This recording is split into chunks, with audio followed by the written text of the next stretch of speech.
Hello friends, இளையா சீரியலில் அடுத்து என்ன சுவாரஸ்யமாக நடந்துச்சுன்னு பார்த்தீங்கன்னா, நம்ம விக்ரம் ரொம்பவே பகிரங்கமாக அந்த இனியாவை காப்பாற்றணுன்ற இதில் ஆர்வத்தை காட்டிட்டு இருக்காரு.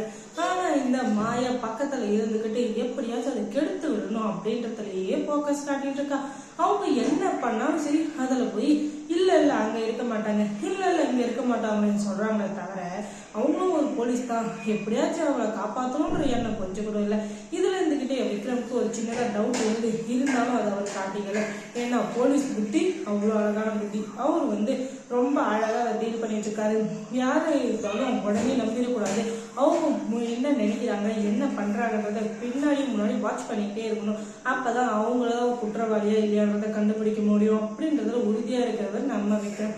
அதனால அவர் கொஞ்சம் பொறுமையா தான் இருக்காரு. இன்னொரு பக்கம் சுபாஷ் கிட்ட என்ன சொல்றாங்க பாத்தீங்கன்னா, சுபாஷ் இந்த மாயா மேல எனக்கு கொஞ்சம் டவுட்டா இருக்கு, நீங்களும் கொஞ்சம் அவளை ஃபாலோ பண்ணுங்க, உண்மை என்னன்றது அப்பதான் தெரிய வரும் அப்படின்னு சொல்ல சுபாஷ் இருந்துகிட்டு டீப்பா வாட்ச் பண்ணிட்டு இருக்காரு. அடிக்கடி போன் பண்ணி அவங்க பிஏ கிட்ட பேசிட்டு இருக்கிறத பாக்குற இவரு இருந்துகிட்டு என்னவா இருக்குன்னு சொல்லிட்டு இது பண்ண அவரு இருந்துகிட்டு விக்ரம் நம்பரை ட்ரேஸ் பண்ணி எப்படியாச்சும் இனி அவளை கண்டுபிடிச்சிருவான் போல, அதனால நீ என்ன பண்ணு, நீ அதுக்கு முன்னாடி போய் அவளை கடத்திடு அப்படின்னு சொல்லிட்டு சொல்ல இவர் கடத்தலான்ட்டு இனி அவர் துரத்திட்டு போக அதுக்குள்ள இனியா பொலின்னு ஒன்று தலைமையில அடிச்சு தள்ளி விட்டு ஓடிடுறாங்க. அதுக்கப்புறம் என்ன இனியாவை துரத்திக்கிட்டு அந்த அடியாளோட இனியாவோட ஒரே காமெடியா இருக்குன்னா பாத்துக்காங்களா.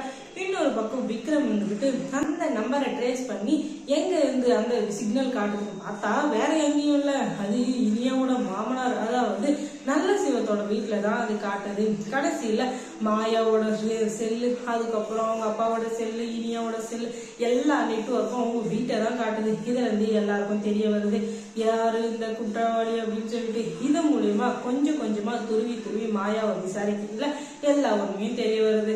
அதுக்கப்புறம் அவளை அடிச்சு துவச்சு காய போட்டு இங்க பாத்துக்கோ, உன் நெட்வொர்க்கும் இனியாவோட நெட்வொர்க்கும் ஒரே இடத்துல தான் கட் ஆயிருக்கு, இதுக்கு என்ன அர்த்தம், இனியா உனக்கு எப்படி தெரியும், இனியா என்னோட ஒய்ஃப்னு உனக்கு தெரியவே தெரியாது, என்ன வேணா தெரியலாம், இனியாவை எப்படி தெரியும் அப்படின்னு சொல்லிட்டு நோண்டி கேள்வி கேட்க அப்படியே பைத்தியம் முடிச்ச மாதிரியே நின்றுட்டு இருக்கா இந்த மாயா. அதுக்கப்புறம் என்ன நடந்திருக்குன்னு தெரியலையே அப்படின்னு நீங்க நினைச்சீங்கன்னா நம்ம சேனலை முதல்ல சப்ஸ்கிரைப் பண்ணுங்க, அதோட பக்கத்துல இருக்க அந்த பெல் ஐக்கானையும் கொஞ்சம் கிளிக் பண்ணுங்க. தொடர்ந்து இந்த சேனலுக்கு சப்போர்ட் கொடுங்க. அப்பதான் இனியா சீரியல்ல அடுத்து என்ன சுவாரஸ்யமா நடந்திருக்கும் அப்படின்றத நீங்க உடனே தெரிஞ்சுக்க முடியும். அதுக்கப்புறம் என்ன இனியாவை காப்பாத்துற ப்ராசஸ்ல தான் விக்ரம் இறங்கி இருக்காரு. ஆனா விக்ரமுக்கு இப்ப புதுசா தெரிஞ்சு போச்சு மாயாதான் கில்லாடி கேடி அப்படின்றது.